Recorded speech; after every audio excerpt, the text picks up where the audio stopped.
Saudações! Sejam bem-vindos a mais uma aula do estudo sistematizado da doutrina espírita, da Casa Espírita Nosso Lar. Na aula de hoje estudaremos, no tomo único,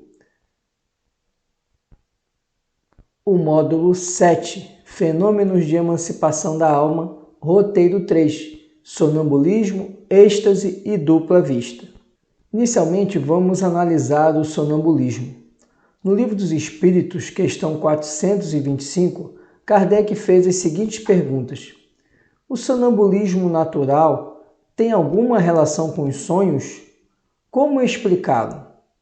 E a espiritualidade responde, é um estado de independência do espírito, mais completo do que no sonho, estado em que maior amplitude adquirem suas faculdades.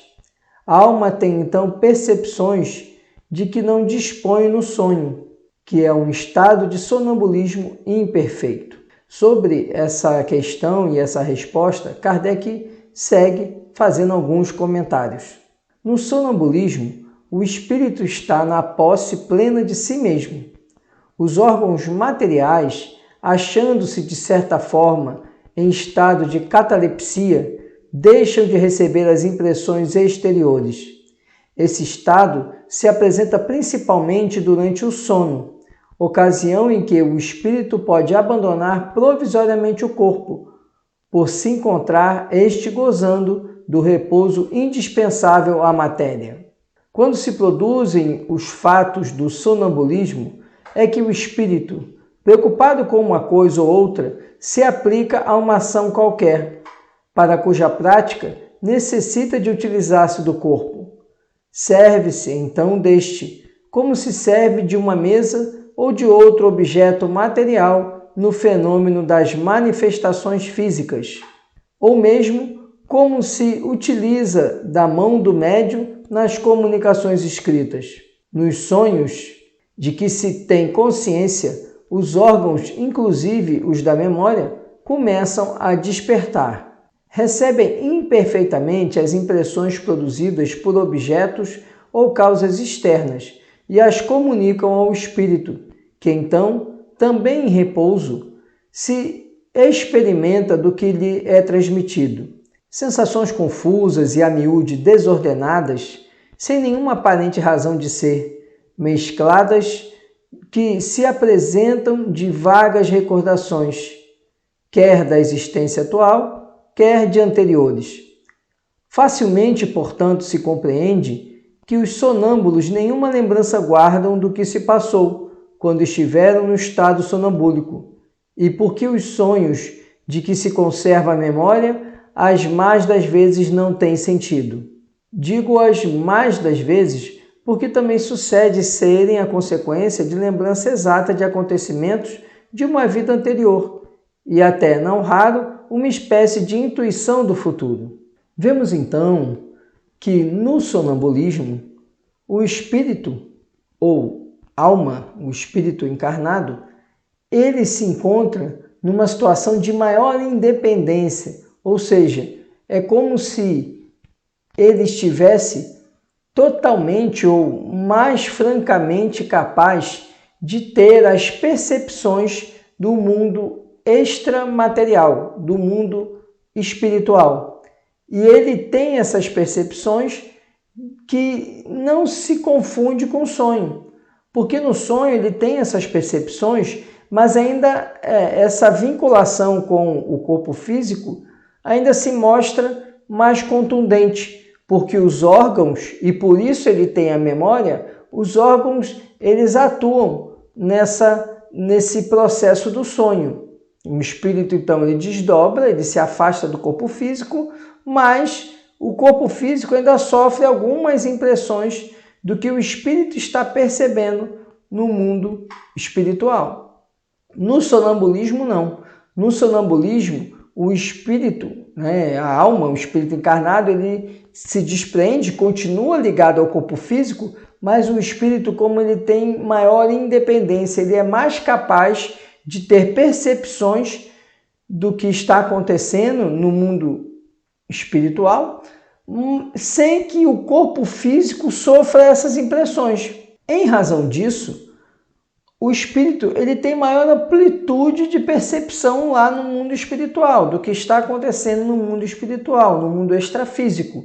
E isso também causa que os órgãos eles não sofram as impressões dessas percepções que o espírito está apresentando lá no mundo espiritual. E veja que interessante a explicação de Kardec. O que acontece é que no sonambulismo, e Kardec menciona que isso estaria relacionado com alguma preocupação que o espírito tem, né? E mais uma vez estamos falando do espírito encarnado.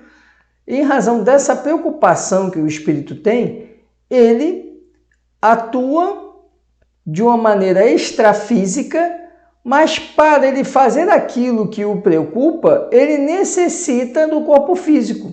Então Kardec faz uma comparação. É como o médium que serve de instrumento para o espírito desencarnado. Nesse caso, é o próprio espírito do corpo físico que atua no corpo físico, servindo-se do corpo físico, mas sem impressioná-lo, sem transmitir ao corpo físico aquilo que ele necessita de informações. Então, ele toma do corpo físico sem a consciência presente. O espírito, então, atua no corpo físico, executando determinadas ações, por vezes até sem sentido ou descoordenadas, mas que fazem sentido para o espírito. E, ao fazer isso, o encarnado, né, o corpo físico, ele está em estado sonambúlico. Então, o que acontece é que esse espírito, ligado a esse corpo físico, em estado sonambúlico, ele se serve do corpo físico para produzir ações que conscientemente ele não produziria, e ele o faz sem que os órgãos do corpo físico recebam a impressão daquilo que está acontecendo, diferente do sonho em que os órgãos do corpo físico recebem em maior ou menor grau essas percepções do que está acontecendo lá no plano extrafísico. E a consequência disso é que o sonâmbulo, portanto, ele não tem recordação daquilo que ele fez no estado sonambúlico, justamente porque o espírito ele não transfere nenhuma impressão para os órgãos do corpo físico. Na questão 455 do Livro dos Espíritos, temos a seguinte análise.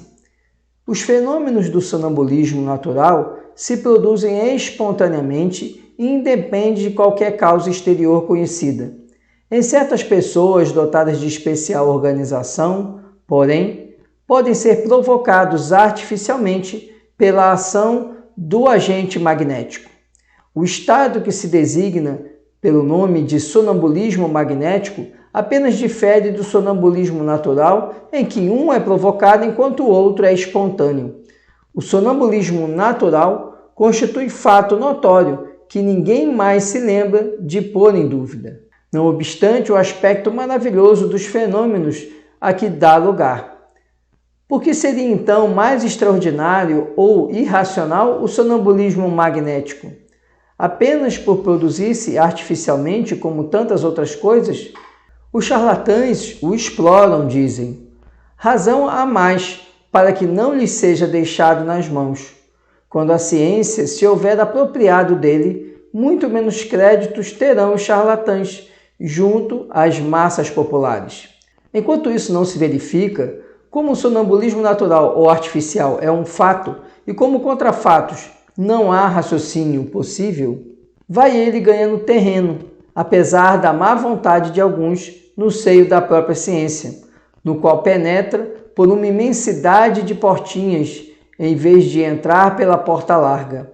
Quando lá estiver totalmente, terão que aceitá-lo sem contestação. Para o Espiritismo, o sonambulismo é mais do que um fenômeno psicológico, é uma luz projetada sobre a psicologia. É aí que se pode estudar a alma, porque é aonde esta se mostra a descoberto. Ora, um dos fenômenos que a caracterizam é o da clarividência independente dos órgãos ordinários da vista. Fundam-se os que contestam este fato em que o sonâmbulo nem sempre vê, e a vontade do experimentador como com os olhos. Será de admirar que difiram os efeitos quando diferentes são os meios? Será racional que se pretenda obter os mesmos efeitos quando há e quando não há um instrumento? A alma tem suas propriedades como os olhos têm as suas. Cumpre julgá-las em si mesmas e não por analogia. De uma causa única se originam a clarividência do sonâmbulo magnético e a do sonâmbulo natural. É um atributo da alma, uma faculdade inerente a todas as partes do ser incorpóreo que existe em nós e cujos limites não são outros, senão os assinados à própria alma.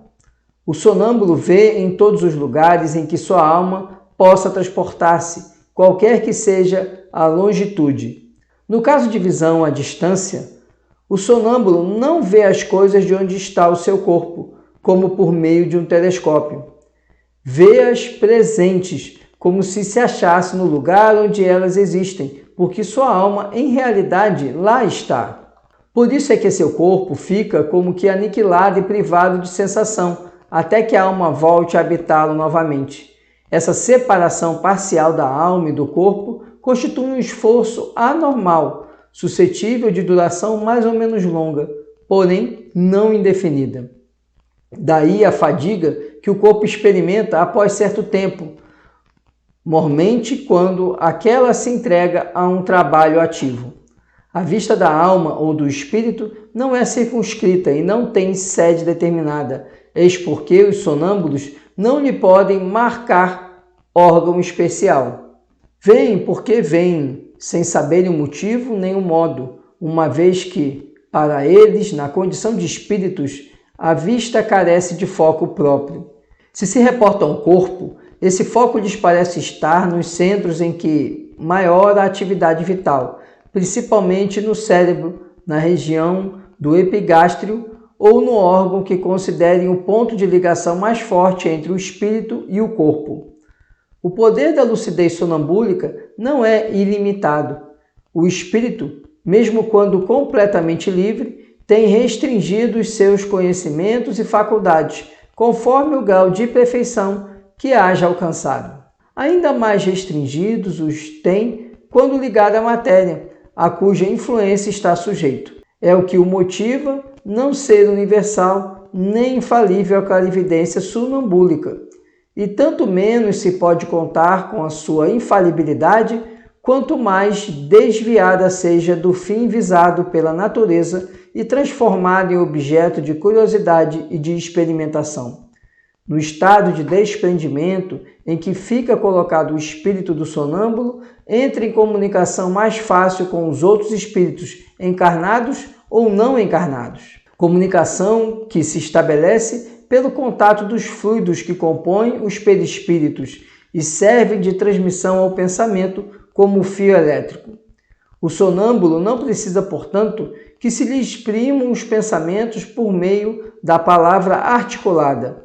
Ele os sente e adivinha, e o que o torna eminentemente impressionável e sujeito às influências da atmosfera moral que o envolva. Essa também é a razão por que uma assistência muito numerosa e a presença de curiosos mais ou menos malevolentes lhe prejudicam de modo essencial o desenvolvimento das faculdades que, por assim dizer, se contraem, só se desdobrando com toda a liberdade no meio íntimo ou simpático. A presença de pessoas mal intencionadas ou antipáticas lhe produz efeito idêntico ao do contato da mão na sensitiva. O sonâmbulo vê ao mesmo tempo o seu próprio espírito e o seu corpo, os quais constituem, por assim dizer, dois seres que lhe representam a dupla existência corpórea e espiritual, existências que, entretanto, se confundem mediante os laços que as unem.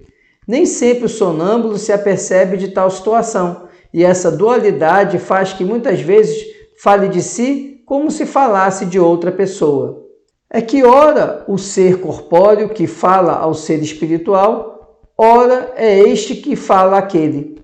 Em cada uma de suas existências corporais, o espírito adquire um acréscimo de conhecimentos e de experiência. Esquece-os parcialmente quando encarnado, em matéria por demais grosseira, porém dele se recorda como espírito. Assim é que certos sonâmbulos revelam conhecimentos acima do grau da instrução que possuem e mesmo superiores às suas aparentes capacidades intelectuais. Portanto, da inferioridade intelectual e científica do sonâmbulo, quando desperto, nada se pode inferir com relação aos conhecimentos que porventura revele no estado de lucidez.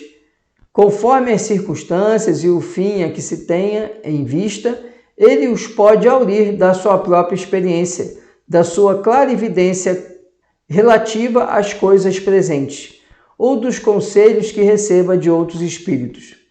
Podendo o seu próprio espírito ser mais ou menos adiantado, possível lhe é dizer coisas mais ou menos certas pelos fenômenos do sonambulismo, quer natural, quer magnético.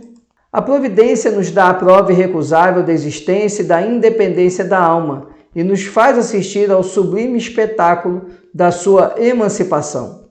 Abre-nos dessa maneira o livro do nosso destino. Quando o sonâmbulo descreve o que se passa à distância, é evidente que vê, mas não com os olhos do corpo. Vê-se a si mesmo e se sente transportado ao lugar onde vê o que descreve. Lá se acha, pois, alguma coisa dele, e não podendo essa alguma coisa ser o seu corpo, necessariamente é sua alma ou espírito. Enquanto o homem se perde nas sutilezas de uma metafísica abstrata e ininteligível, em busca das causas da nossa existência moral, Deus cotidianamente nos põe sob os olhos e ao alcance da mão os mais simples e patentes meios de estudarmos a psicologia experimental. O êxtase é o estado em que a independência da alma com relação ao corpo se manifesta de modo mais sensível e se torna, de certa forma, palpável. No sonho e no sonambulismo, o espírito anda em giro pelos mundos terrestres.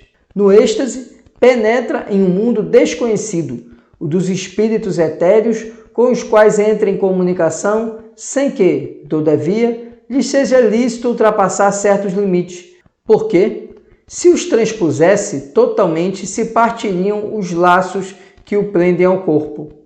Cerca-o, então, resplendente e desusado fulgor. Inebriam-no harmonias que na terra se desconhecem. Indefinível bem-estar o invade. Goza antecipadamente da beatitude celeste e bem se pode dizer que pousa um pé no limiar da eternidade. No estado de êxtase, o aniquilamento do corpo é quase completo. Fica-lhe somente, pode-se dizer, a vida orgânica. Sente-se que a alma se lhe acha presa unicamente por um fio, que mais um pequenino esforço quebraria sem remissão. Nesse estado, desaparecem todos os pensamentos terrestres, cedendo lugar ao sentimento apurado, que constitui a essência mesma do nosso ser imaterial, inteiramente entregue a tão sublime contemplação. O estático encara a vida apenas como paragem momentânea. Considera os bens e os males, as alegrias grosseiras e as misérias deste mundo, quais incidentes fúteis de uma viagem, cujo termo tem a dita de avistar. Dá-se com os estáticos o que se dá com os sonâmbulos. Mais ou menos perfeita podem ter a lucidez e o espírito mais ou menos apto a conhecer e compreender as coisas, conforme seja mais ou menos elevado. Muitas vezes, porém, há neles mais excitação do que verdadeira lucidez, ou melhor, muitas vezes a exaltação lhes prejudica a lucidez. Daí o serem frequentemente suas revelações um misto de verdades e erros, de coisas grandiosas e coisas absurdas, até ridículas. Dessa exaltação, que é sempre uma causa de fraqueza quando o indivíduo não sabe reprimi-la, os espíritos inferiores costumam aproveitar-se para dominar o estático, tomando, com tal intuito, aos seus olhos, aparências que mais o aferram às ideias que nutre no estado de vigília. Há nisso um escolho, mas nem todos são assim.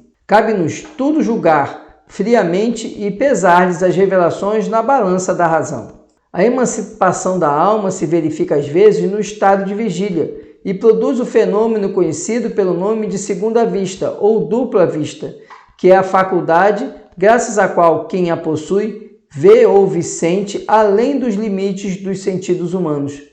Percebe o que exista até onde estende a alma a sua ação. Vê, por assim dizer, através da vista ordinária e como por uma espécie de miragem. No momento em que o fenômeno da segunda vista se produz, o estado físico do indivíduo se acha sensivelmente modificado.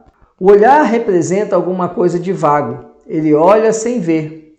Toda a sua fisionomia reflete uma como exaltação. Nota-se que os órgãos visuais se conservam alheios ao fenômeno, pelo fato de que a visão persistir malgrado a oclusão dos olhos. Aos dotados dessa faculdade, ela se afigura tão natural como a que todos temos de ver. Considera-se um atributo de seus próprios seres que em nada lhes parecem excepcionais. De ordinário, o esquecimento se segue a essa lucidez passageira, cuja lembrança, tornando-se cada vez mais vaga, acaba por desaparecer como a de um sonho. O poder da vista dupla varia, indo desde a sensação confusa até a percepção clara e nítida das coisas presentes ou ausentes. Quando rudimentar, confere a certas pessoas o fato, a perspicácia, a uma certa segurança nos atos, a que se pode dar o qualificativo de precisão, de golpe de vista moral. Um pouco desenvolvida, desperta os pressentimentos, mais desenvolvida, mostra os acontecimentos que deram ou estão para dar-se. O sonambulismo natural e artificial, o êxtase e a dupla vista são efeitos vários ou de modalidades diversas de uma mesma causa. Esses fenômenos, como os sonhos, estão na ordem da natureza, tal a razão por que hão existido em todos os tempos. A história mostra que foram sempre conhecidos e até explorados desde a mais remota antiguidade, e neles se nos depara a exploração de uma imensidade de fatos que os preconceitos fizeram fossem tidos por sobrenaturais. Temos aqui, nessa questão do Livro dos Espíritos, uma extensa explicação sobre sonambulismo, êxtase e dupla vista.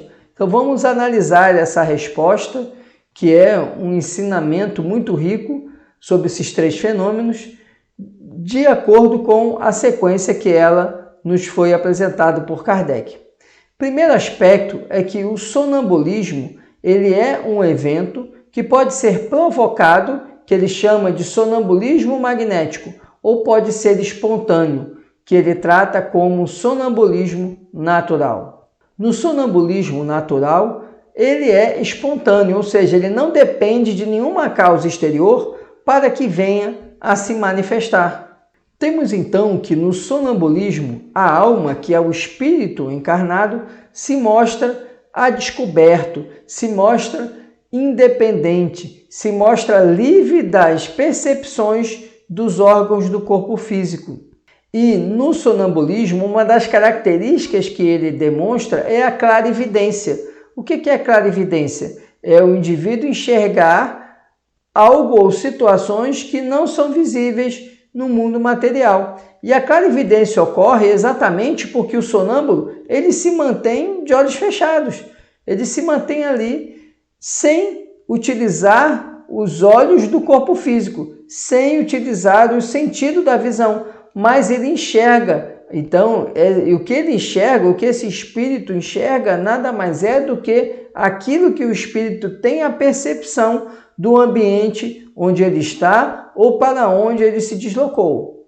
E o que acontece é que a alma do sonâmbulo, ela vai ter as percepções dos locais para onde ela se deslocar. Então, ele pode começar a relatar coisas que está vendo e ele está vendo ali com o seu corpo espiritual, com o seu espírito e seu perispírito. E em razão desse afastamento da alma, o corpo físico fica privado de sensações. Então, o corpo físico não tem as percepções do espírito, diferente do que acontece no sono, em que o corpo físico ele tem algumas percepções, não intensas, mas tem algumas percepções do que está presenciando, do que está passando com o espírito em desdobramento, em razão do fenômeno que nós chamamos de sonho.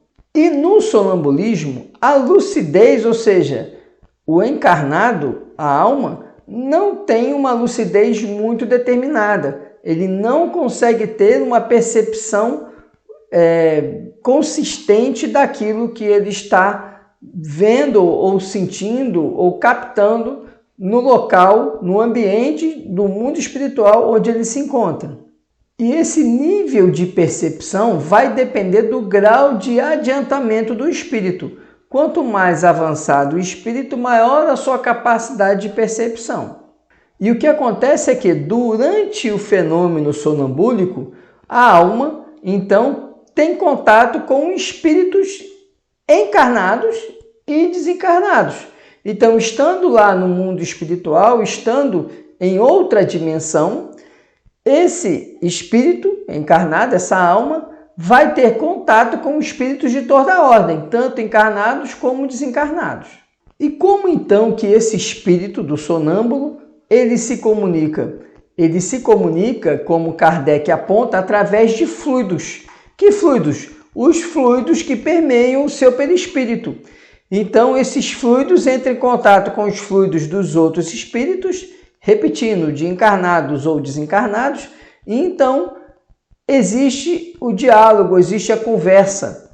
Não é utilizado um aparelho fonador como que temos, né? Porque o espírito ele conversa pelo pensamento. Então, o indivíduo no estado sonambúlico ele tem essas percepções de conversas, de diálogos, de informações que recebe de outros espíritos, mas isso tudo é feito não através do diálogo verbalizado através de ondas mecânicas de som, e sim através do pensamento. E o veículo desse pensamento são os fluidos do ambiente, onde esse espírito encarnado em estado sonambúlico se encontrar. Outra questão interessante que Kardec aponta é que os sonâmbulos eles podem apresentar durante o estado sonambúlico um grau de conhecimento muito mais elevado do que aquele que ele realmente possui enquanto encarnado.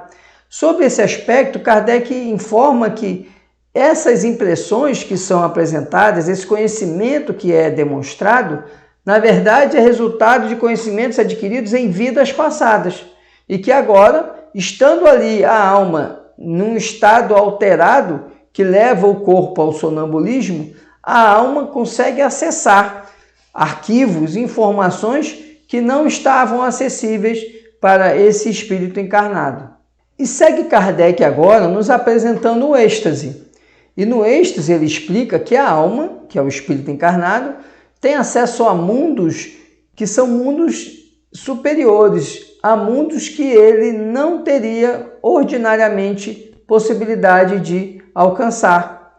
Enquanto no sonho e no sonambulismo o espírito ele permanece nos mundos terrenos, ou seja, nos mundos vinculados ao planeta Terra, então no sonho ele caminha em outros mundos espirituais, sim, assim como no sonambulismo, mas são mundos que têm relação energética com a Terra.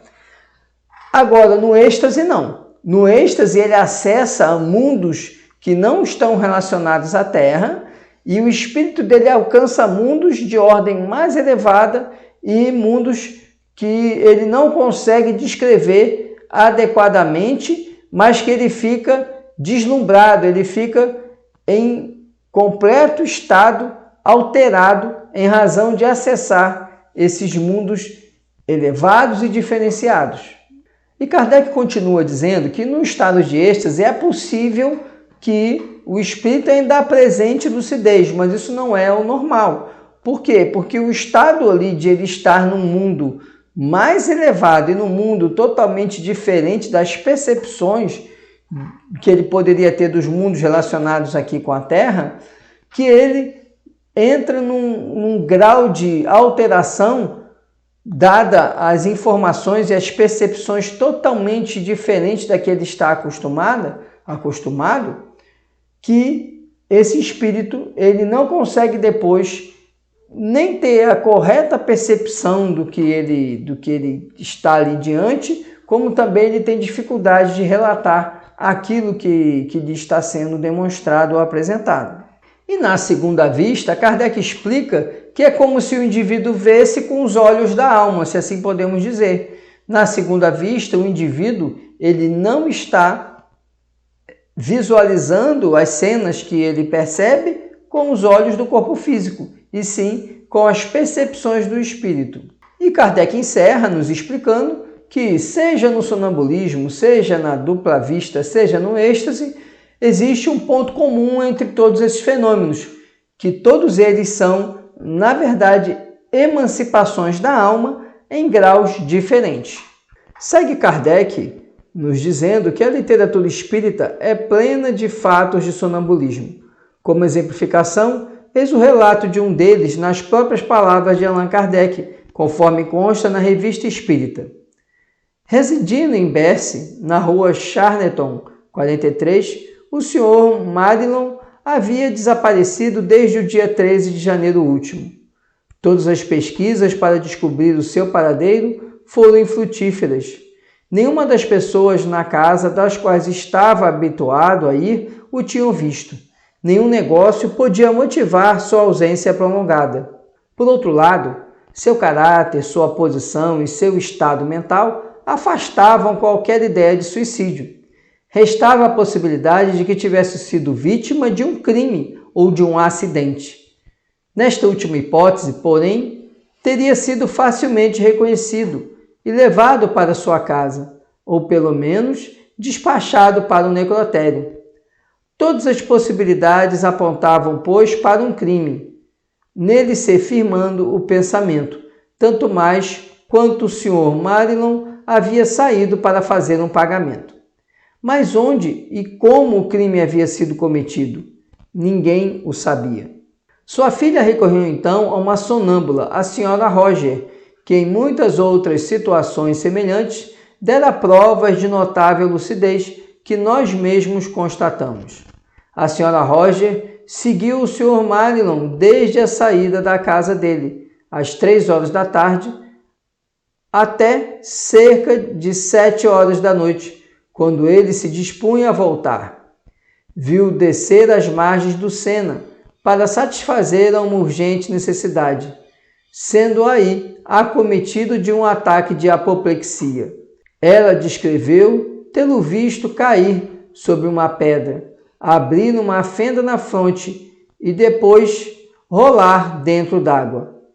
Não se tratou, pois, nem de suicídio, nem de crime. Ainda havia dinheiro e uma chave dentro do bolso de seu paletó.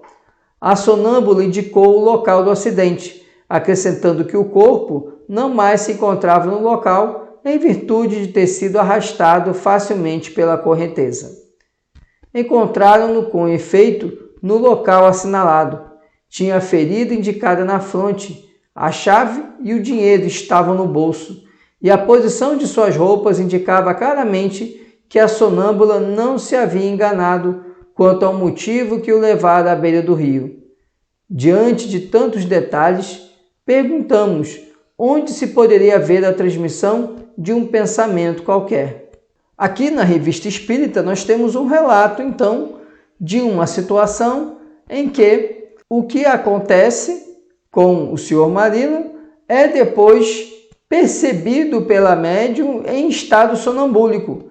Então, em estado sonambúlico, ela regride no tempo e acompanha os eventos até que levam à morte do Sr. Marilon. E depois ela tem condições de relatar tudo aquilo que ela havia visto, tudo aquilo que ela havia percebido. Agora vamos falar sobre o êxtase. No Livro dos Espíritos, na questão 439, Kardec pergunta: que diferença há entre o êxtase e o sonambulismo? E a resposta dos espíritos é a seguinte: o êxtase é um sonambulismo mais apurado. a alma do estático ainda é mais independente. Então vejam, quando a gente compara o sonho, o sonambulismo e o êxtase, a gente percebe o seguinte: no sonho, o espírito ainda está um pouco vinculado ao corpo físico e por isso ele ainda causa impressões e sensações ao corpo físico. No sonambulismo, o espírito ele se torna um pouco mais independente. Percebam que nunca há o desligamento do espírito ao corpo físico.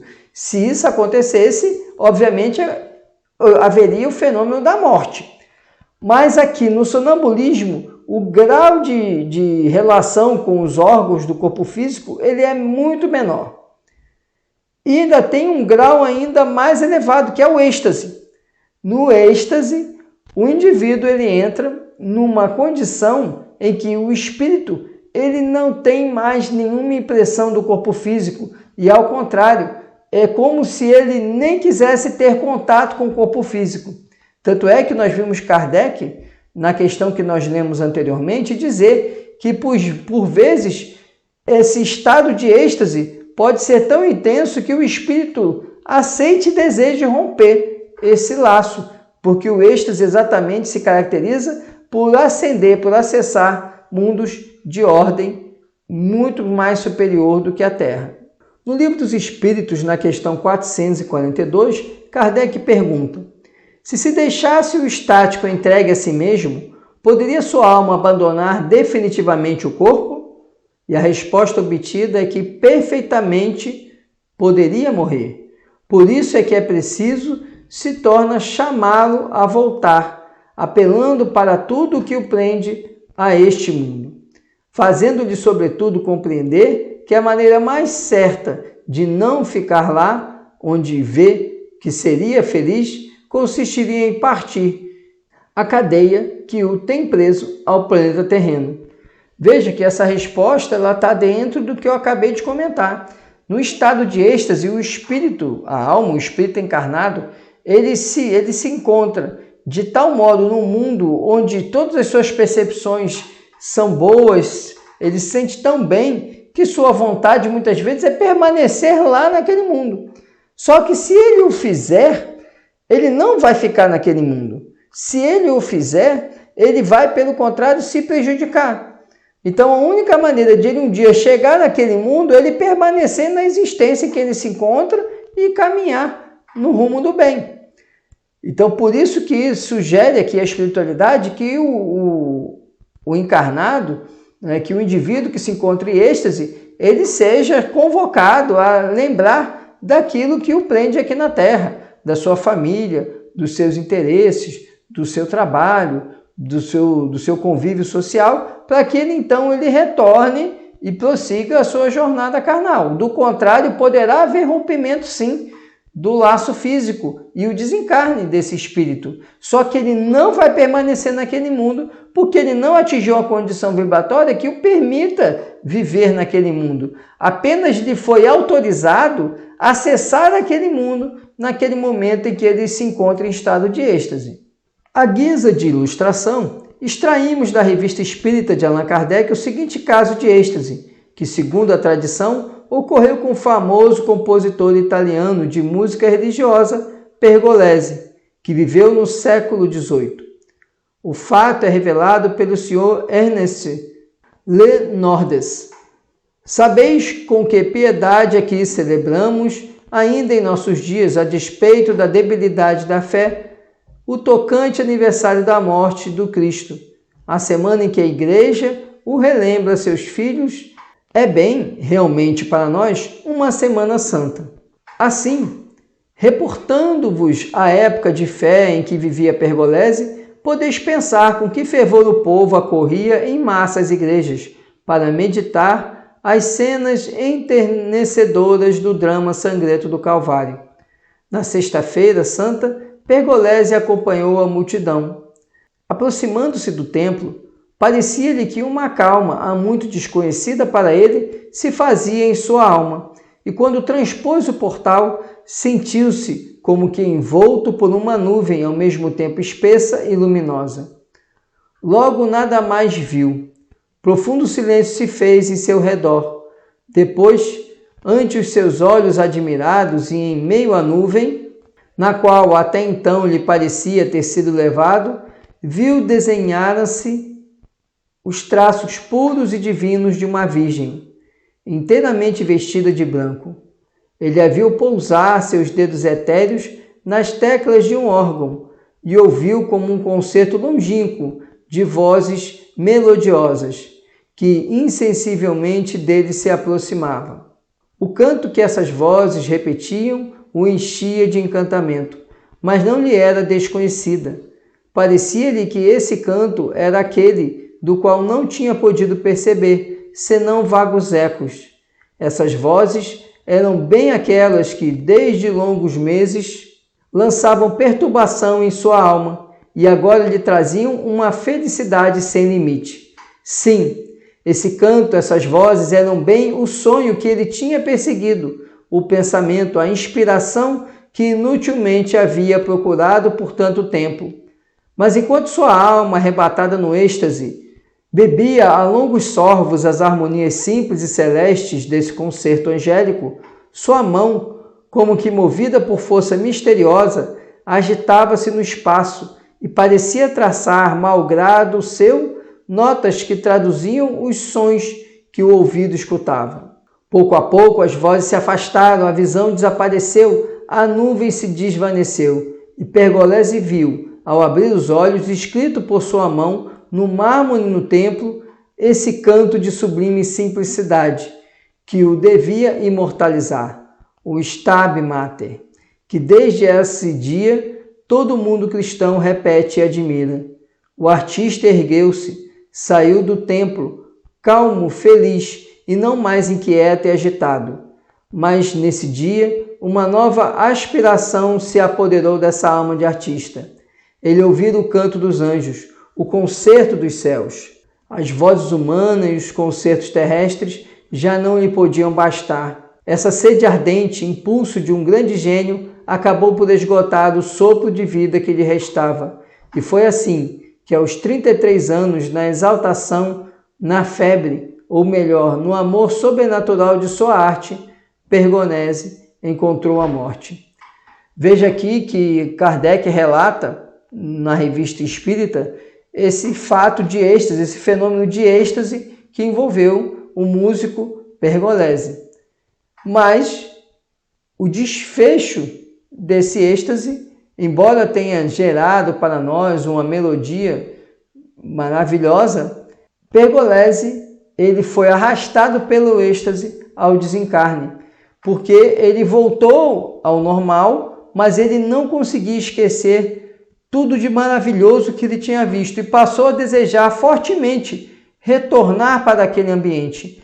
Isso fez exaurir as suas forças vitais, e exaurindo suas forças vitais, ele acabou encontrando a morte. Dupla vista.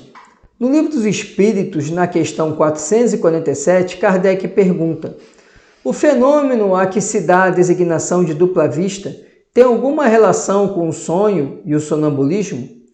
E a resposta é que tudo isso é uma só coisa. O que se chama dupla vista é ainda resultado da libertação do espírito, sem que o corpo seja adormecido. A dupla vista ou segunda vista é a vista da alma. Vejam então que, quando a gente fala na dupla vista, a espiritualidade deixa claro que isso também é um fenômeno de emancipação da alma, emancipação do espírito. Na dupla vista, o espírito encarnado, o encarnado, ele não está em estado sonambúlico, ele não está em sono, mas ele entra num estado alterado e, ao entrar nesse estado alterado, ele tem visões de situações do mundo espiritual e relata essas visões. Nessa dupla vista, ele tem essas visões que podem ser mais ou menos definidas, ele pode trazer um certo grau de lucidez e relatar bem o que ele viu, ou então ele pode ter umas visões um pouco alteradas não no sentido do que o espírito viu, mas do que ele consegue relatar. Isso vai depender do grau de adiantamento do espírito. E na dupla vista, mais uma vez, assim como acontece no sonho, no estado sonambúlico, no êxtase, o espírito vê não com os olhos do corpo físico, e sim com os olhos do espírito, com os olhos da alma. São muitos os casos de dupla vista encontrados na literatura espírita. A título de exemplo, citamos o seguinte, conforme consta na obra A Morte e seu Mistério, de Camille Flammarion. O professor Bohème, que ensinava matemáticas em Magdeburg, estando uma noite com amigos, teve de repente a convicção de que devia regressar à sua casa. Mas como tomasse tranquilamente o seu chá, resistiu a essa impressão, a qual todavia tornou a arrastá-lo com tanta força que se viu obrigado a obedecer. Chegado à sua moradia, encontrou aí tudo como o havia deixado, mas sentia-se obrigado a mudar o seu leito de lugar. Por mais absurda que lhe parecesse essa imposição mental, entendeu que a devia cumprir. Chamou a criada e, com auxílio dela, colocou a cama do outro lado do quarto. Feito isso, ficou satisfeito e voltou para junto de seus amigos a acabar o serão. Despediu-se deles às 10 horas, vindo para casa. Deitou-se e adormeceu. Foi despertado durante a noite por grande fragor e verificou que a grossa viga havia desabado, arrastando uma parte do teto e caindo no lugar que o seu leito havia ocupado. Veja aqui que nós temos um fenômeno de dupla vista. O espírito resistiu, o espírito encarnado resistiu, mas ele foi levado ao local que era a sua casa. Viu ali algo, viu algum fenômeno e depois retornou ao local onde estava, que era ali junto de amigos. Impelido por essa visão que ele não soube esclarecer, não soube dizer, apenas ele teve essa sensação de que tinha que estar na sua casa. Ele vai e, ao chegar em casa, vê tudo normal e sente a necessidade de mudar a cama de lugar. Por quê? Porque o espírito dele já tinha visto o que ia acontecer. Então, ele muda a cama de lugar, retorna à reunião com os amigos e, ao cair da noite, às 10 horas da noite, volta para casa e vai dormir. Durante a noite, ocorre ali o rompimento de uma viga e a queda do telhado exatamente onde a cama anteriormente estava. Ou seja, se a cama estivesse ali, ele morreria. Então, no fenômeno de dupla vista, como eu falei no início, não necessariamente o espírito vai ter a visão clara de tudo que ele viu, de tudo que ele percebeu. Ele pode ter uma visão um tanto quanto conturbada, mas isso vai causar uma impressão nele e ele vai relatar esse acontecimento da forma que ele conseguir, dentro das percepções limitadas do espírito encarnado. Esse era o conteúdo que tínhamos para estudar na aula de hoje. Muito obrigado por sua atenção. Desejo muita paz e muita luz.